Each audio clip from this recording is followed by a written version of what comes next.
அஸ்ஸலாமு அலைக்கும். இன்றைக்கி நான் வந்து மீன் குழம்பு தாங்க செய்ய போகிறேன். அது எப்படி செய்யுதுன்னு பார்க்கலாம். ஃபஸ்ட்டு அதுக்கு தேவையான பொருட்கள் பார்த்துடலாம். நான் வந்து 2 தக்காளி, பெரிய தக்காளியை எடுத்திருக்கேன். ஒரு கைப்பிடி நிறைய சின்ன வெங்காயம் எடுத்திருக்கேன். அடுத்து வந்து ஒரு சின்ன துண்டு தேங்காய் வந்து கொஞ்சமாக தான் சேர்த்துக்கணும், ரொம்ப சேர்க்காதீங்க. அதில் உள்ள மேல் உள்ள தோல் எல்லாம் எடுத்துக்கணும். அந்த தேங்காயில் வந்து எடுத்துகிட்டு அதுக்கப்புறம் வந்து ஒரு 5 காஞ்ச மிளகாய் வந்து நான் எடுத்திருக்கேன். அடுத்து வந்து தாளிக்கிறதுக்கு வந்து ஒரு 4 சின்ன வெங்காயம், ஒரு சின்னதாக ஒரு தக்காளி. அடுத்து வந்து ஒரு அரை ஸ்பூன் ஜீரகம் வந்து நான் எடுத்துக்கிறேன். இது வந்து அந்த தேங்காய், தக்காளி, வெங்காயம் இதோடு சேர்த்து அரைக்கிறதுக்கு நான் வந்து ஜீரகம் வந்து. அடுத்து வந்து ஒரு 1/2 kg மீன் வந்து நான் எடுத்திருக்கேன். கட்லா மீன் வந்து வாங்கியிருக்கேன் நான் வந்து. அடுத்து வந்து ஒரு பேனில் கொஞ்சம் எண்ணெய் ஊற்றிக்கணும். ஏன்னா அதுக்கு முன்னால் வந்து நான் வந்து புளி வந்து நான் வந்து எடுத்துக்கிறேன். புளி வந்து நான் வந்து இவ்வளோ பெருசு எடுத்துக்கிறேன். நீங்கள் உங்களுக்கு எவ்வளோ தேவையோ அவ்வளோ எடுத்துக்கோங்க. ஏன்னா ஒரு சில புளி வந்து நல்லா புளிக்கும், சில புளி வந்து அவ்வளோ புளிக்காது. அதனால் நான் வந்து இந்த புளி வந்து நல்லா புளிக்கும் எங்கள் வீட்டில் வந்து. அதனால் நான் இந்த புளி எடுத்திருக்கேன். இதை வந்து கரைச்சி வச்சுக்கணும். அடுத்து இந்த எண்ணெயில் வந்து நான் வந்து ஒரு சிட்டிகை வந்து வெந்தயம் வந்து சேர்த்துக்கிறேன். அடுத்து வந்து சின்ன வெங்காயம் உரித்து வச்சுருக்கோம்ல, ஒரு கைப்பிடி அதை வந்து சேர்த்துக்கணும். இது வந்து ஒரு கண்ணாடி பதத்தில் வதங்கணும், அவ்வளோ போதும். அடுத்து இதில் வந்து தக்காளி வந்து நான் சேர்த்துக்கிறேன்.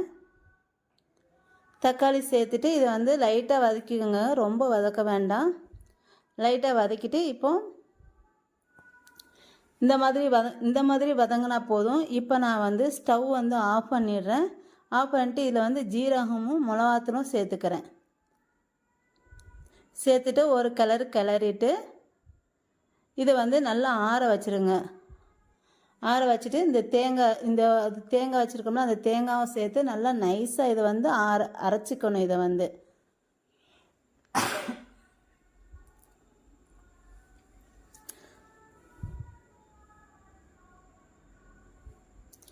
இப்போ நான் வந்து நல்லா அரைச்சிட்டேன், நல்லா நைஸாக அரைச்சிக்கோங்க. இப்போ நான் வந்து ஒரு மண்பானை வந்து எடுத்திருக்கேன். இது வந்து மீன் குழம்புக்குன்னே வந்த பாத்திரம். இந்த மண்பானை வந்து இருக்குது. இந்த மண்பானையில் வந்து காஞ்சதுக்கப்புறம் இதில் வந்து கொஞ்சம் எண்ணெய் ஊற்றிக்கிறேன். இது எண்ணெய் ஊற்றிட்டு இதில் வந்து வெந்தயம் ஒரு அரை ஸ்பூன் வெந்தயம் சேர்த்துக்கோங்க. வெந்தயம் வந்து நல்லா பொரிஞ்சதுக்கப்புறம் கொஞ்சம் கருவேப்பிலை. அடுத்து வந்து பொடியை நறுக்குன்னு ஒரு 4 சின்ன வெங்காயம் வச்சுருந்தாலும் அது சேர்த்துக்கிறேன். இந்த சின்ன வெங்காயம் வந்து நல்லா ப்ரௌன் கலரில் பொரிஞ்சதுக்கப்புறம் இதில் கொஞ்சம் மல்லி இலை போட்டுக்கணும். மல்லியில் அந்த எண்ணெயிலே போட்டுக்கணும். போட்டுட்டு இதில் வந்து ஒரு ஸ்பூன் காஷ்மீர் மிளகாத்தூள் வந்து சேர்த்துக்கிறேன். அதுவும் வந்து நல்லா பொரிஞ்சதுக்கப்புறம் இதில் வந்து நான் வந்து அரைச்சி வச்சுருக்க தக்காளி வந்து சேர்த்துக்கிறேன். தக்காளி சேர்த்துட்டு தேவையான அளவு உப்பு, ஒரு 1/4 ஸ்பூன் மஞ்சத்தூள் சேர்த்துக்கோங்க. அதோடு அடுத்து தேவையான அளவு உப்பு சேர்த்துக்கிறேன்.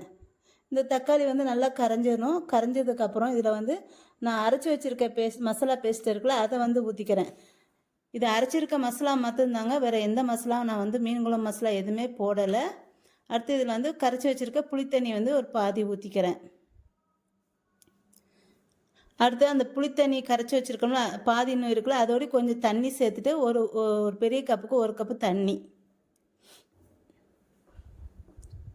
இப்போ இது எல்லாத்தையும் நல்லா கலந்து விட்டு குழம்பு வந்து நல்லா பச்சை வாசனை போக நல்லா கொதிக்கணும். இது வந்து பாருங்கள் குழம்பு எப்படி இருக்குது பாருங்கள். இப்போ இது வந்து நல்லா கொதிச்சிருச்சு. இப்போ நான் வந்து கழுவி வச்சுருக்க மீன் துண்டுங்களை வந்து இதில் வந்து நான் போட்டுடுறேன்.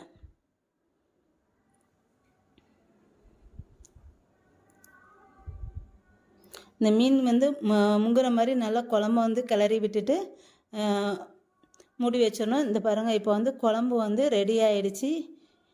எவ்வளோ சூப்பராக இருக்குது பாருங்கள் மீன் குழம்பு வந்து. என்னோட இந்த வீடியோ உங்களுக்கு பிடிச்சிருந்தா லைக் அண்ட் கமெண்ட் ஷேர் பண்ணுங்கள். என்னோட சேனலை மறக்காமல் சப்ஸ்கிரைப் பண்ணிக்கோங்க.